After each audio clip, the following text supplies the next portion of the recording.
caros participantes do curso de filosofia. Bem-vindos à 92ª aula do curso. Já estamos a caminho da 100ª aula. E nessas 92 aulas nós percorremos a história da filosofia ocidental até o século XVIII. Estamos agora justamente no século XVIII. E a partir da semana que vem, entraremos num dos momentos mais ricos da história do pensamento. A partir da semana que vem, veremos Kant. Hoje estaremos com Adam Smith e, a partir de conceitos centrais das suas duas obras principais, que são A Teoria dos Sentimentos Morais e A Riqueza das Nações, nós veremos, a partir dos conceitos dessas obras, alguns elementos que nos permitirão pensar a metafísica da economia e, muito particularmente, a metafísica da economia capitalista. E esses elementos raramente são pensados a partir da obra de Adam Smith. Talvez, por falta de uma orientação mais filosófica na leitura, uma orientação que é menos economicista e mais metafísica. Onde está a metafísica ali do seu pensamento? Ou, em outras palavras, de que águas subterrâneas da história do pensamento bebe Adam Smith? A qual tradição filosófica ele se filia?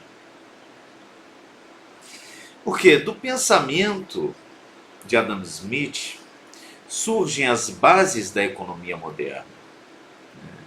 E se compreendermos e se descobrirmos quais são as águas das quais Adam Smith bebe, poderemos ter uma compreensão mais profunda dos conceitos metafísicos ou da metafísica dos conceitos utilizados na nossa economia, na economia do nosso tempo. Muito bem, Adam Smith é um filósofo do século XVIII, completamente do século XVIII, como era, aliás, David Hume, seu grande amigo, David Hume.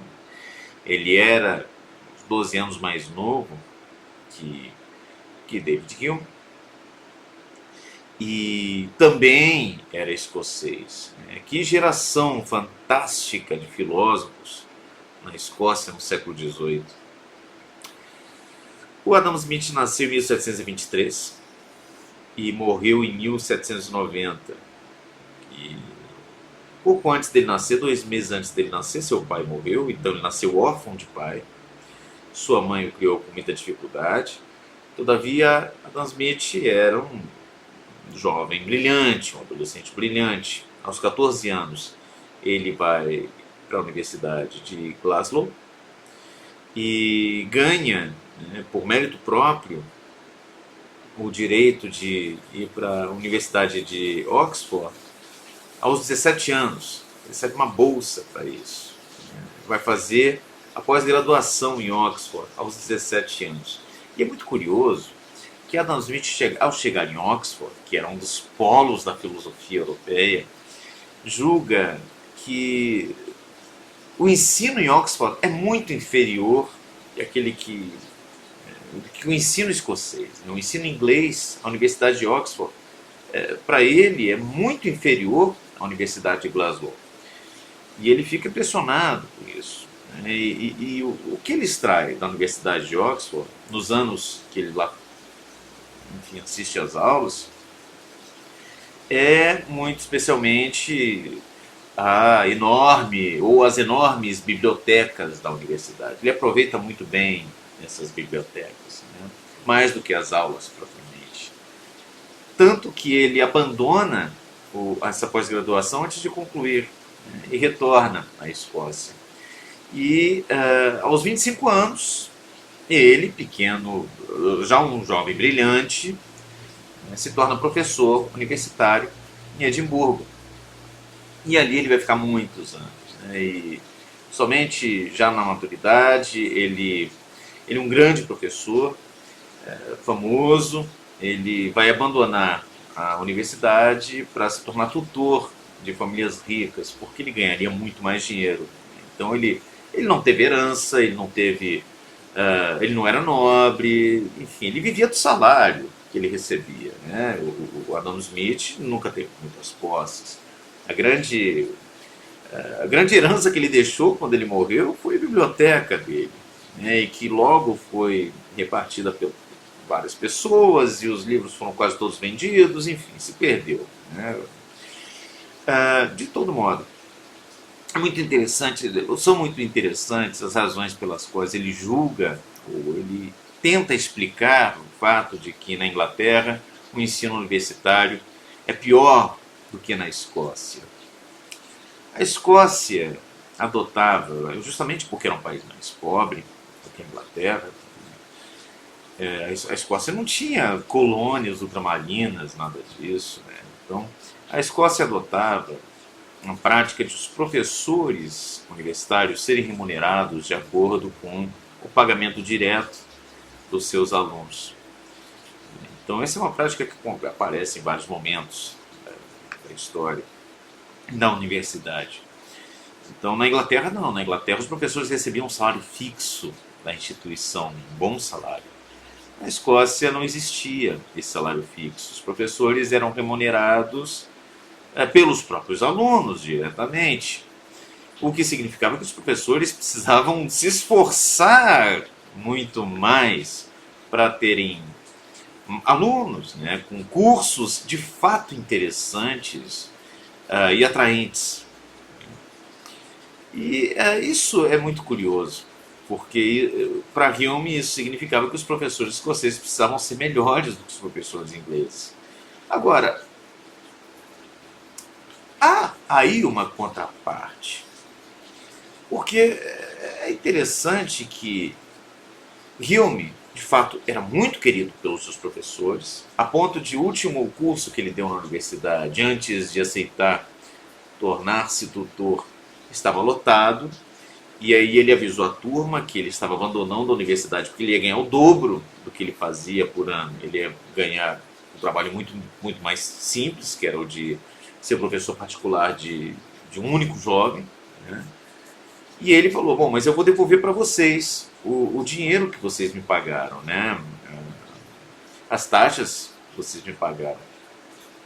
E os alunos recusaram unanimemente, falaram, não precisa devolver para a gente. Ele tentou, mas os alunos não aceitaram. Enfim, de todo modo, esse foi o julgamento de Hume sobre as diferenças das universidades. Agora, o que eu ia dizer que é interessante é que os professores da Escócia, e muito especialmente Hume, curiosamente, tem uma filosofia que é mais simples. A filosofia de Hume é uma filosofia, falando de Hume, mas na verdade eu quero falar de Adam Smith. A filosofia de Hume também é simples, tá? E as questões dele são muito importantes, de Hume, não de Adam Smith, de Hume, justamente porque são questões fundamentais, mas são questões simples. O problema da indução é um problema simples, filosoficamente. É um problema difícil, mas a formulação dele é muito simples. E talvez os grandes problemas filosóficos tenham uma formulação muito simples. Mas o que eu dizer é que Adam Smith também é um filósofo simples. Qualquer um pode pegar a teoria dos sentimentos morais ou a riqueza das nações e ler e entender perfeitamente. Não é necessário fazer estudos paralelos para que se compreenda o que ele quer dizer. É tudo muito claro. É uma filosofia do homem comum. Então é uma filosofia que parte do senso comum e todos podem compreender. E isso talvez decorra do fato de que o filósofo precisava justamente da, ah, do interesse dos estudantes para receber um salário, né? Então, quando você é um professor, quando nós somos professores que precisamos ah, do, do, do, da contribuição direta dos nossos alunos para que possamos receber um salário, nós podemos acabar cedendo a uma tendência de abaixar o nível das nossas aulas, né? E de fato, isso é uma tendência que muitos professores da internet, como eu, com este curso, sentem. Todavia, Gustavo, me recuso a ceder a essa tendência, mesmo que eu tenha poucos alunos, porque de fato o que importa aqui não é, enfim, não é, não é ter milhares de alunos. O que importa aqui para mim é justamente deixar um legado filosófico sob a forma de vídeo, né, e que possa ficar para a posteridade, né, que permaneçam esses vídeos quando eu já tiver morrido, né, como mais um sinal de que no Brasil existe o pensamento. É claro, eu não sou único, pelo contrário, há milhares de outras pessoas pensando no Brasil e fazendo filosofia.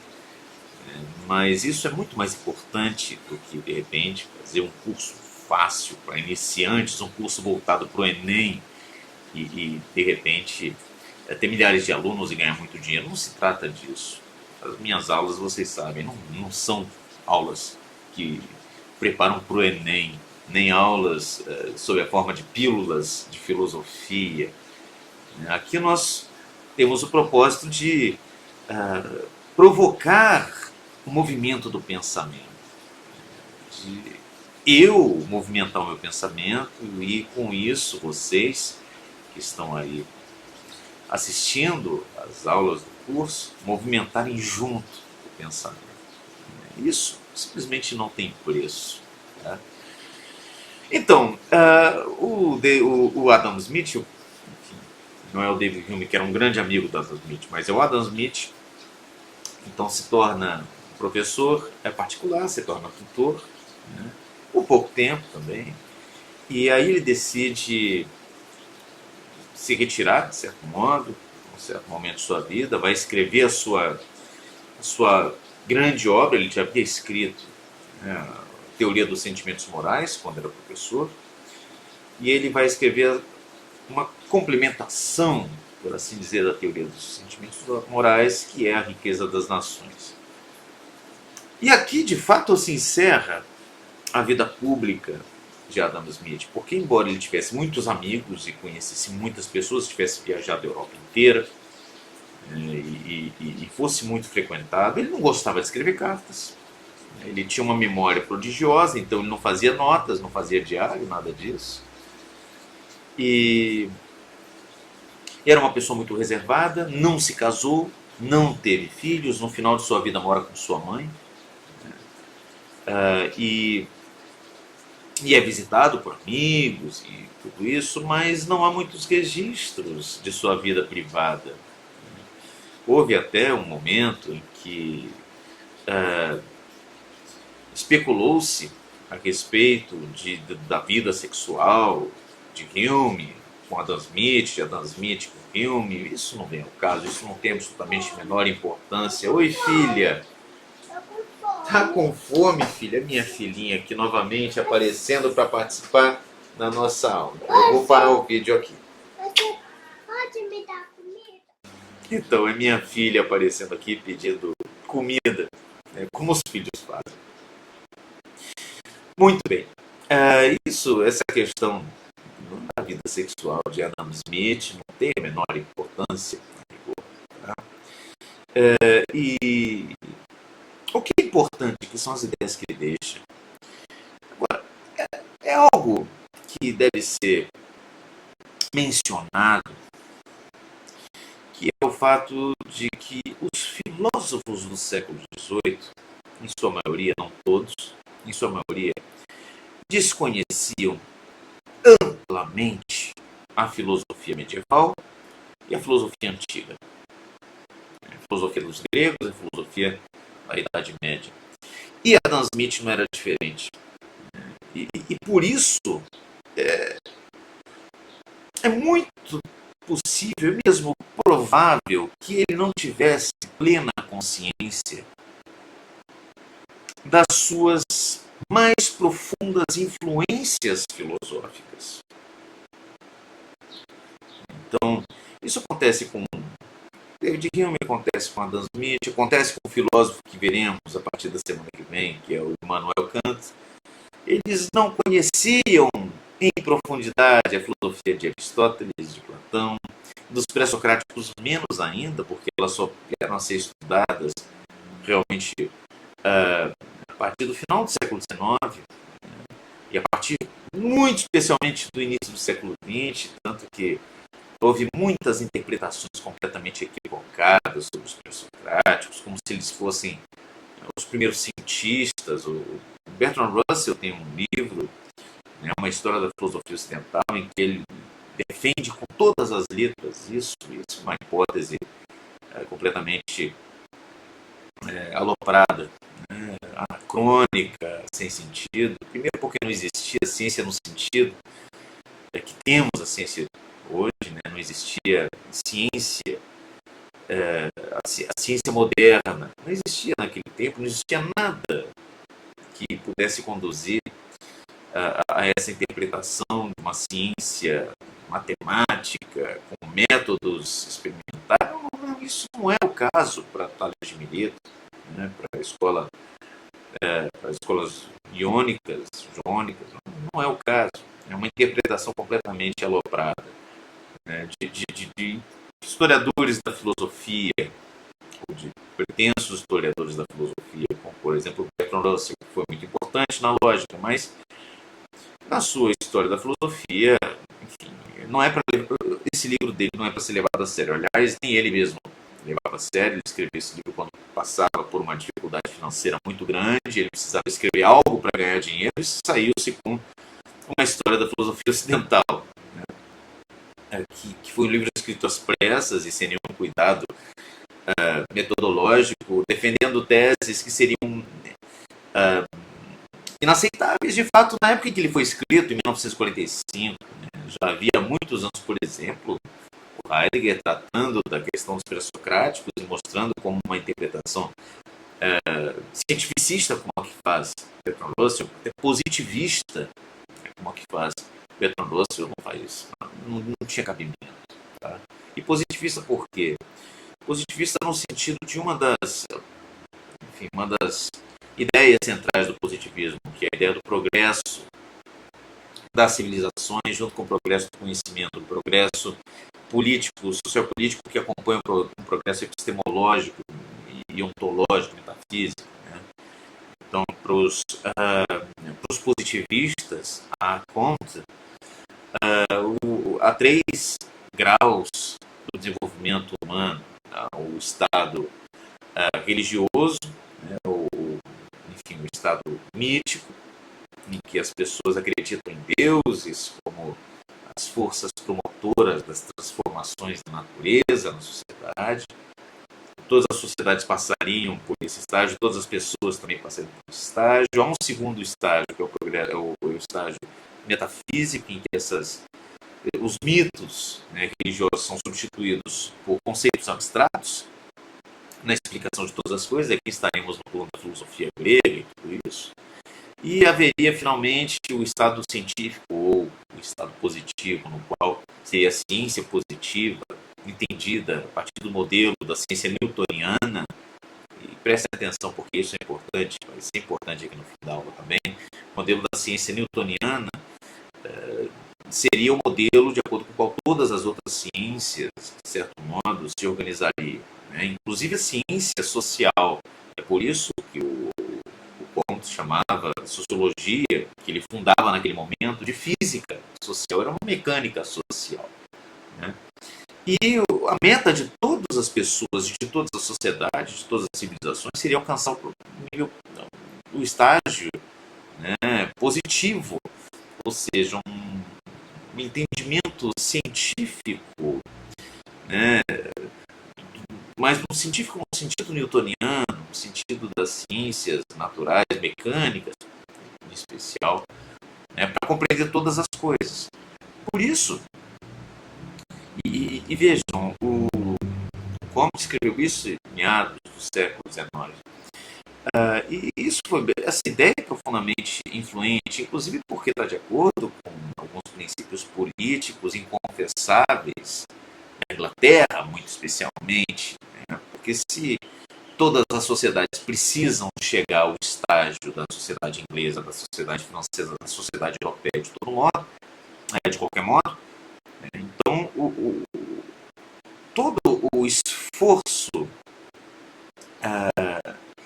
que a Inglaterra tem de colonizar os outros povos, e lembrem-se, boa parte do mundo é colônia da Inglaterra naquele momento, todo projeto colonialista, que é um projeto mercantilista também, se justifica, porque, de certo modo, a Inglaterra estaria levando o progresso científico e humano para os outros povos. Essa é uma ideia iluminista, né? Profundamente iluminista, de que a Europa tem a tarefa de civilizar o mundo. Né? E essa ideia está completamente de acordo com o mercantilismo, está completamente de acordo com as políticas colonialistas da Inglaterra do seu tempo, e está muito de acordo com os ingleses, com o sentimento profundo dos ingleses. Embora o Bertrand Russell fosse um pacifista, né, declarado, ele era inglês e é impossível que consigamos compreender, perceber com clareza todos os impulsos socioculturais que recebemos do nosso meio.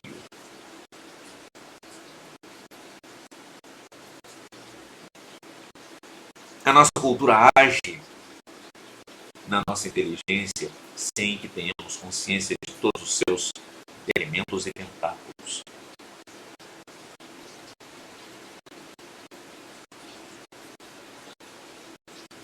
Muito bem.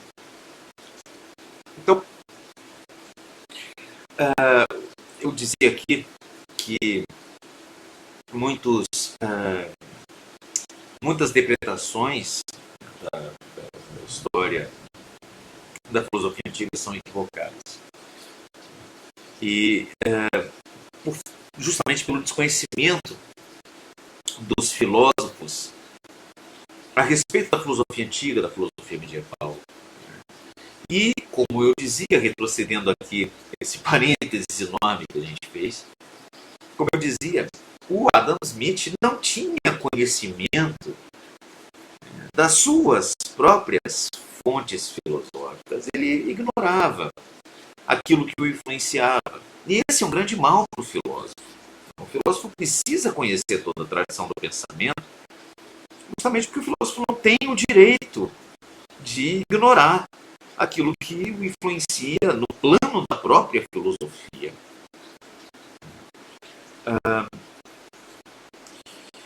Então, vejam bem, vamos pegar aqui algumas ideias que estão presentes no primeiro grande livro, e é um tijolão, né, que o Adam Smith escreveu, que é A Teoria dos Sentimentos Morais. Esse livro ele escreveu quando tinha 36 anos. Escreveu em 1759. E ele parte aqui, vejam, vamos colocar alguns poucos conceitos centrais do livro. Ele parte aqui da ideia da simpatia. Ele logo no início do livro vai falar da simpatia, que para ele é o fenômeno psicológico, por assim dizer, fundamental. Porque o que acontece? O ser humano, quando nasce, não tem sentimentos morais. Ele não se preocupa com o outro. E se a criança for criada como um bicho, não vai se preocupar com o outro. Não vai ter sentimentos morais. Nós aprendemos a ter sentimentos morais. Mas aprendemos como? para Adam Smith, a resposta não está numa moralidade inata, né, num senso moral, como outros filósofos acreditavam no seu tempo, outros filósofos ingleses, ou escoceses acreditavam no seu tempo. Não está num senso moral inato. Não existe isso para Adam Smith. A resposta aqui está numa potência inata, mas não é o senso inato, é uma potência inata da razão, que é a potência da reflexividade, no sentido mais cru e direto, né, do espelhamento mesmo. Nós vemos uma pessoa sofrendo e nós pensamos, e se fosse comigo? Né? Nós vemos alguém levar ele dá esse exemplo, vamos ver alguém levar um martelado na mão, nós tiramos a mão mesmo que estejamos longe, porque nós sentimos como se fosse conosco. Isso é o que o Adam Smith chamava de simpatia. O que é simpatia na sua origem etimológica? É sim, né, junto. Patia, vem de pato, sofrer. É sofrer junto. Então, a pessoa que tem a simpatia, aquilo que hoje em dia no Brasil nós chamamos de empatia, mas o Adam Smith está certo de usar esse termo. Né? A simpatia é a capacidade que nós temos de sofrer junto com a pessoa que sofre, porque nos colocamos naquele lugar. Então, esse é o elemento, essa é a propriedade fundamental da mente humana e que conduz justamente à consciência de si. Sem a simpatia nós não seríamos conscientes. Porque quando nós observamos os outros, nós observamos não somente o sofrimento dos outros, mas observamos o julgamento dos outros também. Os julgamentos morais dos outros. Sobre os outros, né, sobre si mesmos.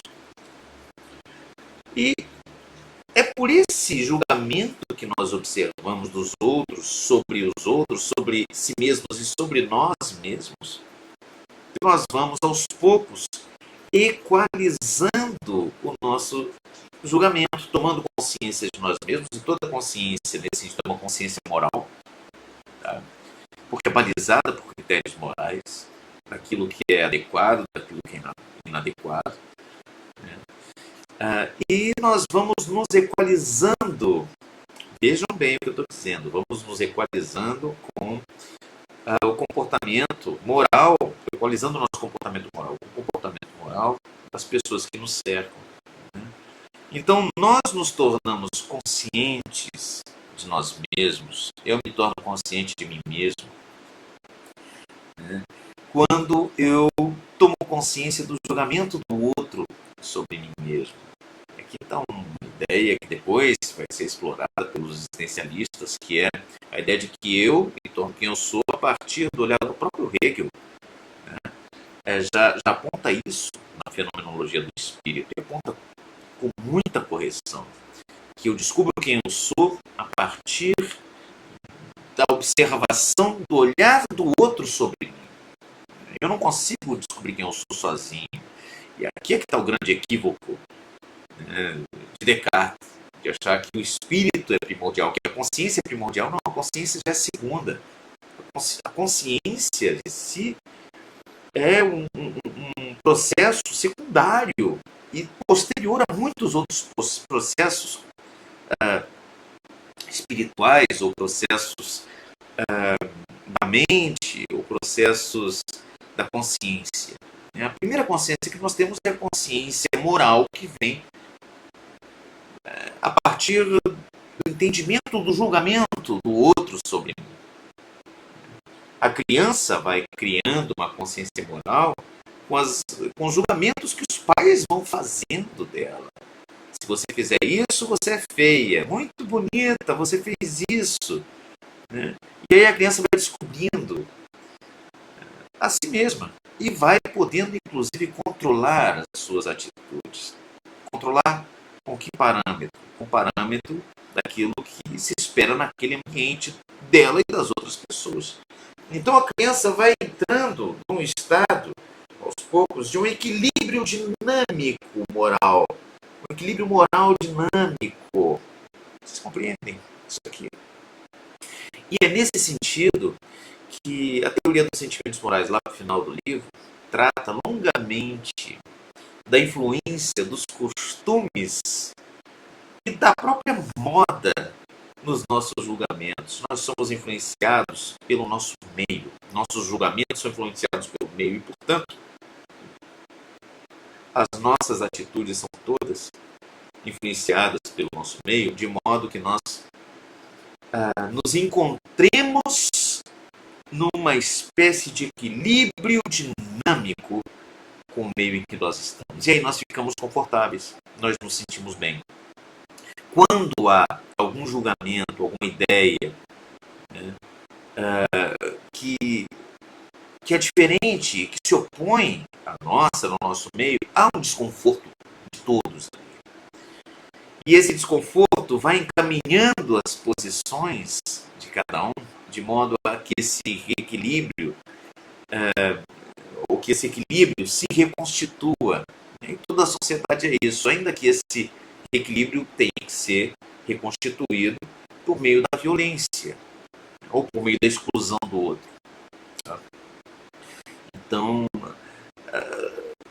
nessa obra, Teoria dos Sentimentos Morais, isso não é algo que vocês vão encontrar em qualquer lugar. É uma leitura muito pessoal, minha, a partir justamente da busca daquilo que está por trás metafisicamente, das teses centrais do livro.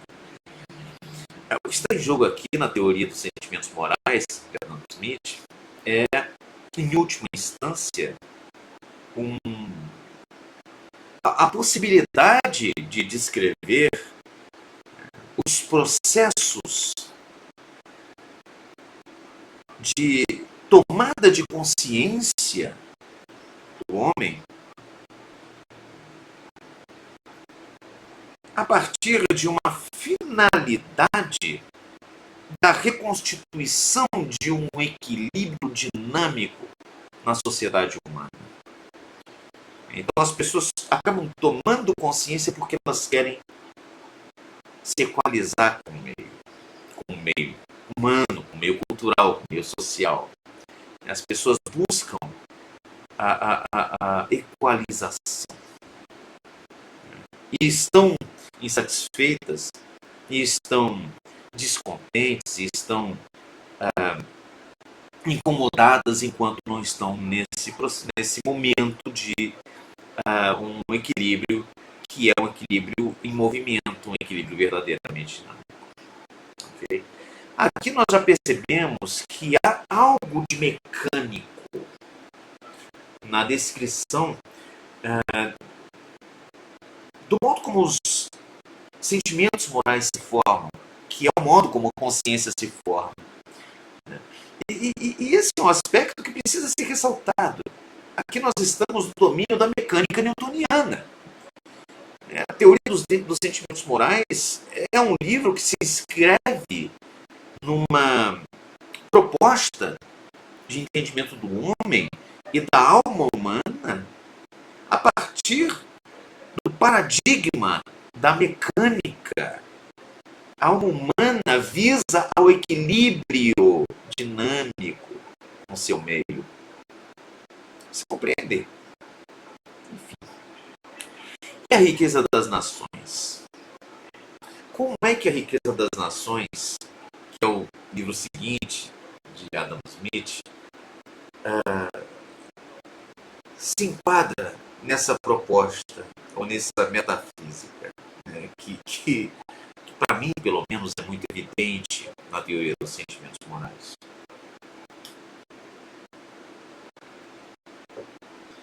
Bom, a riqueza das nações foi escrita quando Adam Smith já tinha mais idade, quando ele já estava na maturidade propriamente, já tinha 53 anos, foi publicada, na verdade, quando ele tinha 53 anos, foi escrita por 10 anos.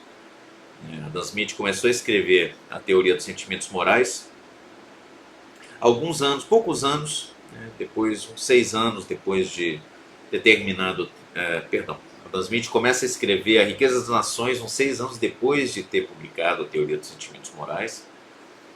E essa obra tomou 10 anos da sua vida.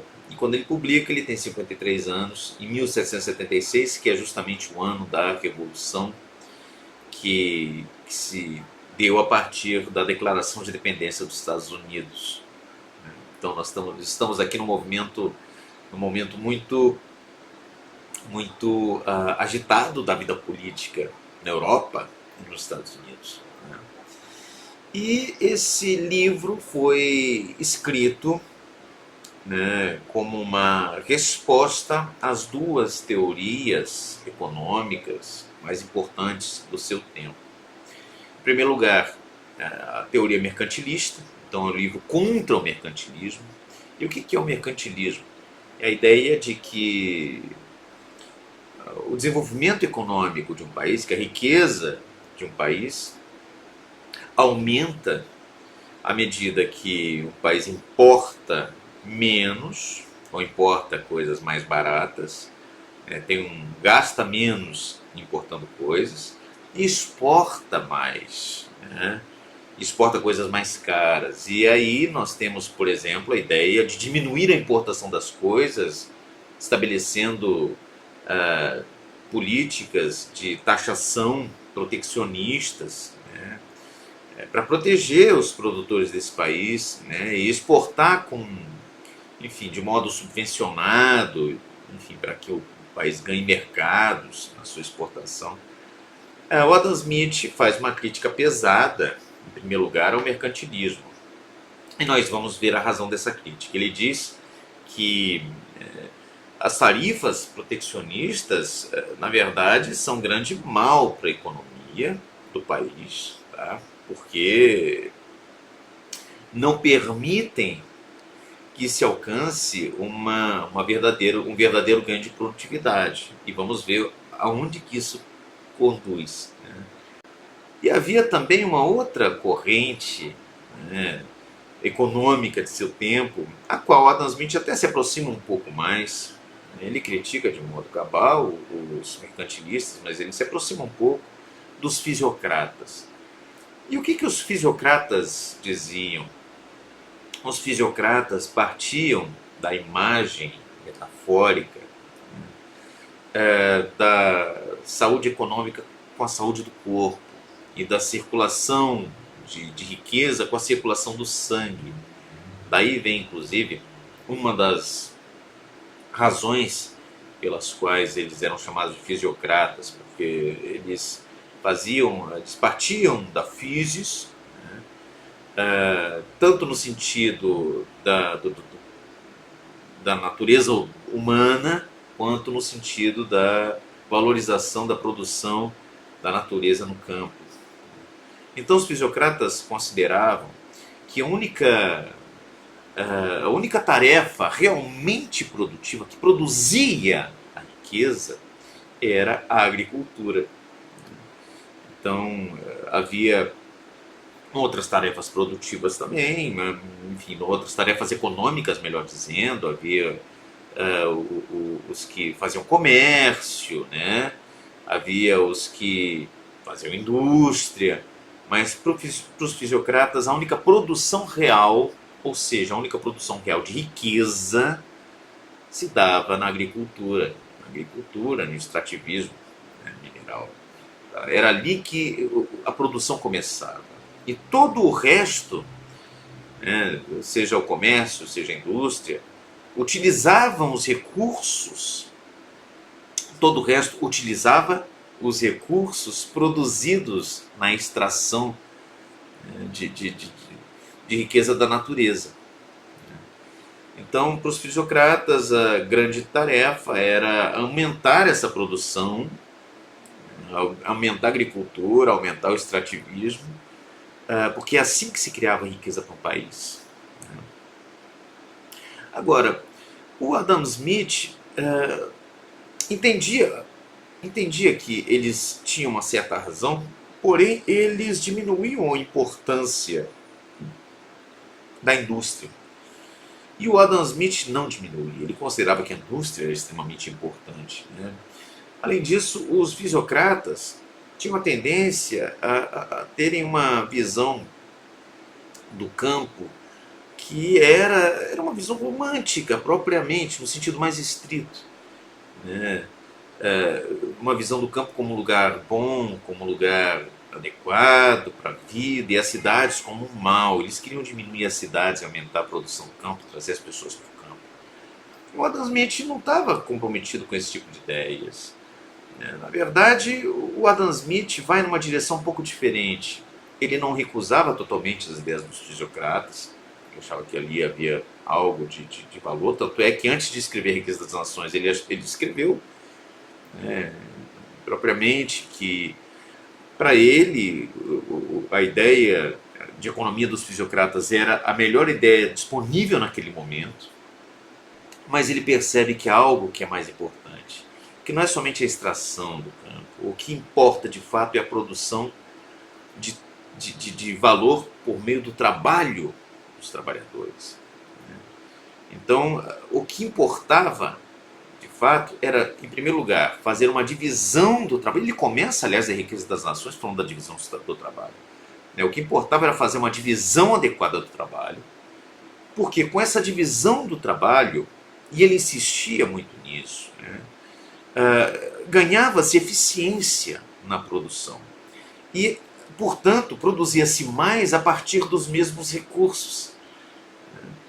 Então havia, nas palavras de Adam Smith, um ganho nominal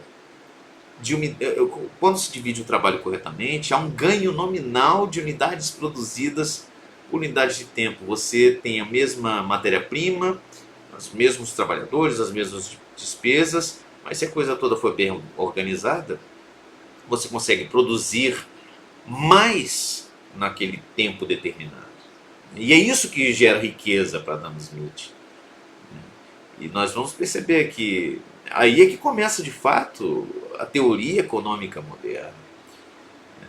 Agora, há algo muito interessante, e eu quero chamar a atenção de vocês agora, nesse ponto, de um modo muito especial, algo muito interessante que Adam Smith escreve, e que aí sim trata-se de uma ideia muito revolucionária e que até hoje tem uma influência enorme na economia. É a ideia daquilo que Adam Smith chamou, numa passagenzinha do seu livro, de a mão invisível do mercado. A ideia de mão invisível não é a primeira vez que Adam Smith utiliza na Riqueza das Ações. Ele usa também a ideia de a imagem e a expressão a mão invisível na teoria dos sentimentos morais. E quando ele vai falar justamente do mercado, tá? De um certo tipo de mercado, de economia. Na teoria dos sentimentos morais, o Adam Smith fala da mão invisível nos seguintes termos. Ele fala que, vejam bem, que os ricos acabam fazendo uma distribuição dos bens e das necessidades para os pobres por meio da distribuição do trabalho, que é uma distribuição parecida com aquela que teríamos caso a terra toda fosse distribuída igualmente entre todas as pessoas. Não é distribuída. Ele falou, não é. E os ricos têm orgulho justamente de terem um quinhão maior do que os pobres. Mas a vida dos ricos, isso evidentemente ele está falando a partir da experiência dele, da Escócia, do século XVIII, a vida dos ricos é um pouquinho melhor que a dos pobres. Eles têm um pouco mais de recursos, um pouco mais de comida, um pouco mais de bens, né? Mas não é tanto assim, não é tanto mais. Os pobres trabalham e têm uma qualidade de vida muito próxima dos ricos, né? E isso em função do que ele chama ali na teoria dos sentimentos morais de uma mão invisível, né? Então ele diz que esses ricos são conduzidos por uma mão invisível a fazer quase que a mesma distribuição de benefícios que todos teriam, a que todos teriam direito caso essa distribuição fosse feita de modo igualitário. Isto é, o interesse privado dos ricos conduz a um benefício público. Os ricos querem maximizar a sua produção e com isso acabam beneficiando toda a sociedade. Essa é a mão invisível que conduz dos interesses particulares aos benefícios públicos. Enfim, trata-se de uma ideia que o Adam Smith desenvolve na Riqueza das Nações. E aqui ele fala de modo ainda mais explícito. Eu vou pegar aqui um trecho e vou ler para vocês. Ele diz assim, num certo parágrafo: portanto, já que cada indivíduo procura, na medida do possível, empregar seu capital em fomentar a atividade nacional e dirigir de tal maneira essa atividade que o seu produto tenha o maior valor possível, cada indivíduo necessariamente se esforça por aumentar ao máximo possível a renda anual de si mesmo, a sua renda anual e, portanto, a renda anual da sociedade. Em primeiro lugar, a mão invisível do mercado. E aí ele continua: geralmente, ele não tenciona a promover um interesse público e nem sabe até que ponto está promovendo. Os ricos não estão querendo, se preocupando com as pessoas da sociedade. Eles querem aumentar o seu capital. Então, ao preferir fomentar a atividade do país e não de outros países, ao estabelecer a sua indústria, o seu comércio nesse país e não em outros países, ele tem em vista apenas a sua própria segurança, porque é melhor você viver no país em que você é cidadão do que você ser estrangeiro. E efetivamente eu tenho essa experiência e posso atestar. E orientando a sua atividade de tal maneira que a sua produção possa ser de maior valor, ou seja, que ele produza o máximo possível, no maior valor possível, visa apenas ao seu próprio ganho. E neste, como em muitos outros casos, esse indivíduo que produz é levado, como que por mão invisível, a promover um objetivo que não fazia parte de suas intenções, ou seja, enriquecer toda a sociedade. E ele não queria enriquecer a sociedade, ele queria enriquecer a si mesmo. Mas enriquecendo a si mesmo, por seus próprios vícios privados, ele acaba promovendo uma virtude pública, enriquecendo a sociedade toda. E ele diz, continua ainda Adam Smith: aliás, nem sempre é pior para a sociedade que esse objetivo não faça parte das intenções do indivíduo. Ou seja, é melhor para a sociedade que o rico não tenha um propósito direto de melhorar a sociedade, sim um propósito de enriquecer. É melhor para a sociedade que ele não pense na sociedade. Por quê? O Adam Smith diz: ao perseguir os seus próprios interesses, o indivíduo muitas vezes promove o interesse da sociedade com muito mais eficácia. É a diferença entre um empresário, por exemplo, que faz uma empresa, faz uma indústria e dá 300 empregos, e uma pessoa que constitui uma ONG e pega dinheiro de vários empresários para dar dinheiro para 300 pessoas. Quem é que está fazendo um bem maior aqui? Adam Smith diria que é o empresário, que está beneficiando com o trabalho de 300 pessoas e da forma mais eficiente possível, e diminuindo o custo dos seus bens. Quanto mais ele produz, quanto mais ele consegue produzir, mais os seus bens ficam baratos e, portanto, as pessoas podem comprar com menos dinheiro os bens que são produzidos. E aumenta, assim, a riqueza geral da sociedade, de modo que a simples distribuição de dinheiro não aumentaria, porque os bens ficariam cada vez mais caros, com a circulação de mais dinheiro numa sociedade sem a correspondente ampliação da produção. Enfim, então ele continua aqui, eu vou ler só mais esse parágrafo. Efetivamente, nunca ouvi que aqueles que tenham realizado grandes coisas para o país, aliás, nunca ouvi dizer que tenham realizado grandes coisas para o país, aqueles que simulam exercer o comércio visando ao bem público, aqueles que falam: estou fazendo comércio, mas é para o bem da sociedade. Adam Smith diz: eu nunca ouvi falar que eles realmente tivessem feito bem para a sociedade. E, enfim, o que ele está dizendo aqui? Que existe uma espécie de mão invisível que equilibra o mercado. E como é que essa mão invisível opera? Por exemplo, havia uma prática no tempo de Adam Smith que era o de quando houvesse, por exemplo, uma quebra na safra, sei lá, uma quebra na safra de um produto qualquer, de um produto alimentício qualquer. Vamos supor que fosse hoje em dia uma quebra na safra do milho, né? E aí, assim, as pessoas não conseguem comprar o milho, porque não tem milho para todo mundo. E havia uma prática de, naquele momento, não se aumentar o valor do milho, né? Diminuir-se o valor do milho, né? Quando houvesse alguma interrupção no fornecimento, para que as pessoas pudessem ter acesso ao produto, e lógico que esse produto acabava rapidamente. O Adam Smith diz isso está equivocado. Por quê? É melhor que se aumente o produto, o preço do produto. As pessoas vão ficar sem aquele produto num primeiro momento. Mas depois, outras pessoas vão olhar e vão falar, olha, está faltando milho no mercado, vamos plantar milho, né?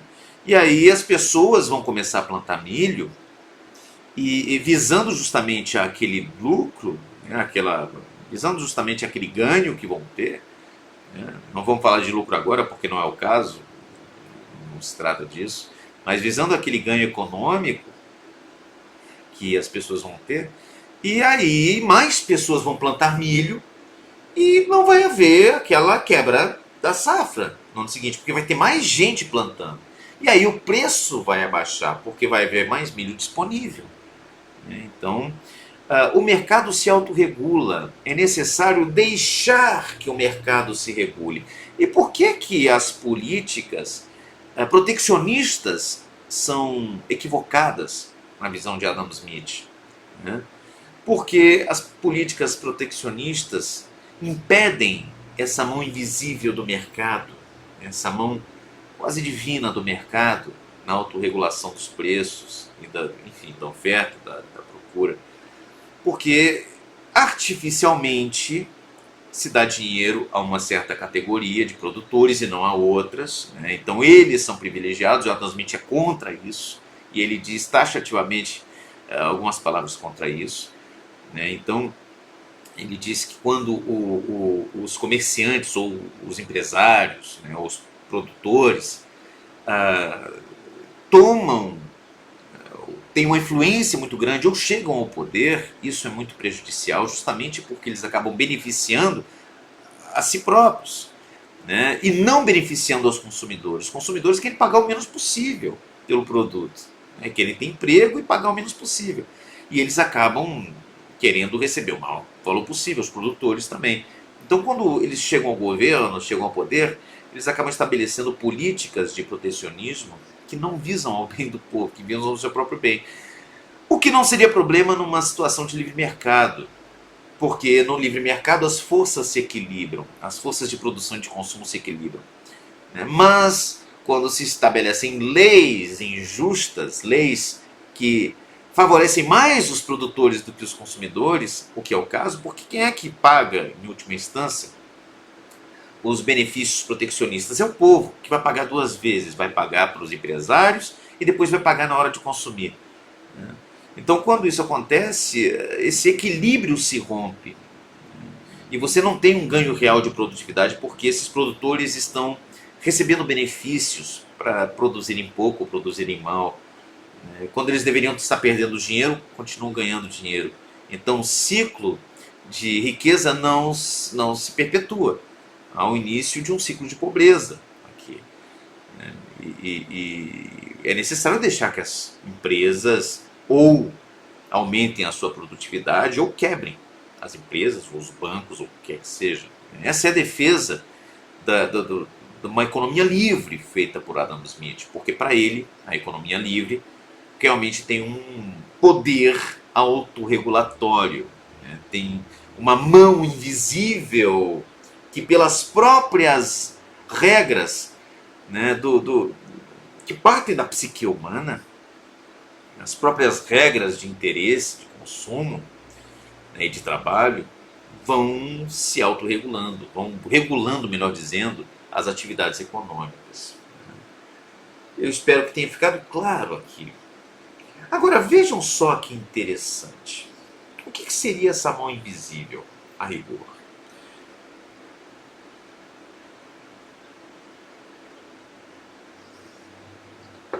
Alguns intérpretes disseram, é uma espécie de metáfora para a mão de Deus.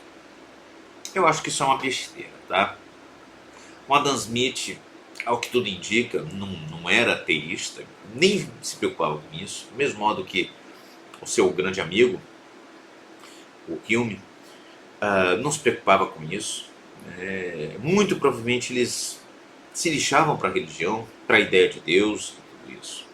E quando eles falam de Deus, muito coloquialmente, é como se nós falássemos, Deus me livre. Mas um ateu pode falar isso. Enfim, o que chama a atenção aqui é que trata-se de uma ideia de que a própria realidade promove uma espécie de equilíbrio. Um equilíbrio dinâmico na economia também. Caso deixemos a economia seguir o seu rumo. Aliás, com algumas regras, poucas regras.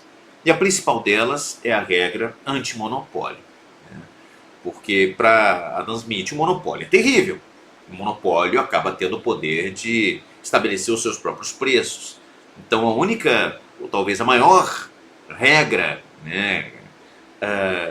o maior impedimento à liberdade, um impedimento necessário à liberdade econômica, é o impedimento a que haja monopólios para ele.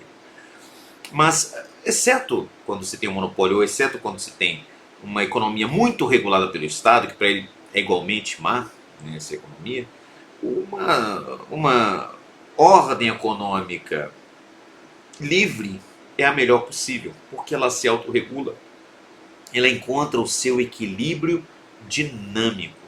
Vejam esse conceito que eu estou usando aqui de equilíbrio dinâmico, que não é um conceito utilizado com essas palavras, por Adam Smith, evidentemente, mas que está presente na obra, essa ideia, que podemos dizer modernamente como equilíbrio dinâmico, e que está presente também na teoria dos sentimentos morais. As pessoas visam a um equilíbrio dinâmico na sua vida, e a sociedade se organiza de modo a estabelecer um equilíbrio dinâmico na economia. Esse equilíbrio dinâmico está presente de forma muito enraizada no pensamento de Adam Smith. E de onde que vinha esse equilíbrio dinâmico? Em primeiro lugar, vem da ideia de um equilíbrio mecânico, o equilíbrio dos fluidos, por exemplo. O equilíbrio, enfim, que segue um equilíbrio que se dá numa perspectiva newtoniana, num paradigma newtoniano. Agora, de onde que vem tanto o paradigma newtoniano quanto essa ideia de que as coisas na realidade se organizam de modo a encontrarem esse equilíbrio? Essa ideia tem uma história. Essa ideia, que é mais do que uma ideia, é um valor ordenador da metafísica, tem uma história em que não se inicia com Newton, se inicia muito antes. Essa ideia é um dos pilares do pitagorismo, que concebia, e vejam bem, essa é a parte mais importante da aula, atentem-se ao que eu vou dizer, porque aqui eu estou chegando justamente àquele rio subterrâneo do qual falei no início da exposição. Aquele rio metafísico que percorre a história do pensamento e de onde as teorias no futuro vão beber essa água, essa água que nutre, é uma água nutriz, das próprias ideias. A ideia do equilíbrio se encontra ali na filosofia pitagórica. É a ideia de que a realidade é cósmica, a realidade é uma ordem. Cosmos em grego é justamente ordem. E essa ordem estabelece-se de modo a promover um reequilíbrio de todas as perturbações. E isso se dá tanto no plano físico quanto no plano moral. O que significa? Tanto no plano espiritual. E no pitagorismo nós temos essas duas tendências, a física e a espiritual, tendências de equilíbrio muito bem determinadas. Por que no pitagorismo nós temos a primazia do número? Porque é o número que permite o estabelecimento de uma ordem harmônica de todo o cosmos. E trata-se também de uma ordem harmônica da alma. Cosmos e alma aqui são homeoméricas, né? E aqui usamos o conceito de Anaxágoras, que não era pitagórico, mas que se junta ao pitagorismo para constituir a metafísica de fundo de Platão. Então a alma e o cosmos e a sociedade são homeoméricas. Elas são uma o reflexo da outra, né? Usando ali o termo de Adam Smith, talvez com alguma liberdade excessiva, alma, cosmos e sociedade são intersimpáticas, né? Elas refletem uma outra. E onde há um patos, na alma há um patos na sociedade e há um patos no cosmos. Há uma ordem única que tende sempre ao reequilíbrio. E é justamente esse reequilíbrio que os pitagóricos retiram ou bebem, né, dos órficos. Os pitagóricos eram órficos em sua raiz. O orfismo está muito presente no pitagorismo. Só que os órficos eram pitagóricos que enfatizavam justamente as questões morais, né? Ou seja, as questões da alma. E é por isso que os órficos afirmavam que tudo que nós fazemos de mal, o mal produzido aos outros e ao mundo e aos animais e à terra, precisa ser restituído, né? Enfim, o que tiramos precisa ser restituído. E é por isso que os órficos, assim como os pitagóricos, assim como Platão, afirmavam a necessidade moral da transmigração das almas, da reencarnação. Para quê? Para que se possa restabelecer essa harmonia, esse equilíbrio dinâmico da existência. Então, esse equilíbrio existe em função de uma ideia de justiça. A meta do cosmos é o restabelecimento de um equilíbrio, isto é, de uma justiça primordial. Então a physis, que constitui as coisas que existem, tende à sua origem, à sua natureza. E não é à toa que physis significa tanto o que há, o que existe, a natureza, quanto a própria origem, o nascimento. É o mesmo significado que tem a palavra latina, physis é a palavra grega, né? O mesmo significado tem a palavra latina natura. Significa tanto a natureza quanto a origem. Não é à toa que nós falamos de onde você é natural, qual é a sua naturalidade. Eu sou natural do Rio de Janeiro, né? Então a natureza é também a origem.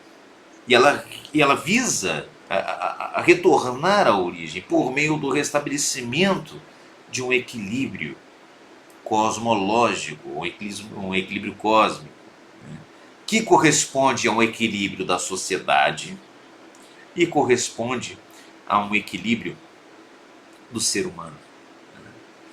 E aqui é muito interessante que parece que, de algum modo, o Adam Smith percebeu essa tríplice realidade, né, ou essas três dimensões da existência. A dimensão da sociedade e da necessidade desse equilíbrio da sociedade que ele expõe na riqueza das nações. o equilíbrio necessário que tende o ser humano, a alma humana, que ele expõe na teoria dos sentimentos morais, e ele estava realmente, ele planejava escrever um terceiro livro, né, que diria respeito às questões da própria natureza, do próprio mundo. E ele tinha, de fato, pesquisas no campo da astronomia, que diz respeito, de certo modo, ao próprio cosmos, ou, usando os termos de Newton, ao universo. Então, nós podemos dizer, e aqui nós estamos encerrando nossa aula, que Adam Smith, o pai da economia, foi talvez sem perceber, e certamente sem perceber, ele foi um órfico, mas um órfico materialista. Um órfico que não entendia a alma como uma realidade diferente da matéria. Nesse sentido, um órfico materialista, um órfico mecanicista, um órfico do século XVIII, um órfico newtoniano. E, por conseguinte, um pitagórico newtoniano. E aqui nós estamos justamente no plano do subterrâneo do pensamento econômico do nosso tempo. No plano, por assim dizer, de um ethos da economia do nosso tempo, que visa, em primeiro lugar, a alcançar um equilíbrio dinâmico. Um equilíbrio dinâmico por meio das liberdades econômicas. Essa ideia que para nós e para os economistas é tão evidente, não tem nada de evidente. Ela foi inventada, ela foi desenvolvida, ela surgiu ali com Adam Smith. Mas ela surgiu a partir do quê? A partir de algumas intuições que aparecem recorrentemente na história. E no caso dessas intuições de Adam Smith, essas intuições têm uma raiz muito antiga. Uma raiz que nem ele mesmo tinha consciência. Essas intuições têm uma raiz pitagórica e órfica. A nossa ciência econômica, liberal do nosso tempo, capitalista liberal do nosso tempo, tem uma matriz profunda lá no pitagorismo e no orfismo, nos ritos órficos. Ok? Essa é a reflexão que eu queria deixar hoje para vocês. Os fenômenos sociais, políticos, econômicos de 2024, do nosso tempo, têm uma raiz metafísica muito profunda. E cabe justamente a nós, numa aula de filosofia, investigar quais são essas raízes. É claro que é impossível tratar dessas questões numa aula superficial, numa aula voltada para o Enem, para um concurso público, de filosofia, porque aqui nós estamos no processo do pensamento em movimento. O nosso curso existe para isso. Ok? Muito obrigado pela atenção, boa semana e até o próximo sábado com Immanuel Kant. Tchau.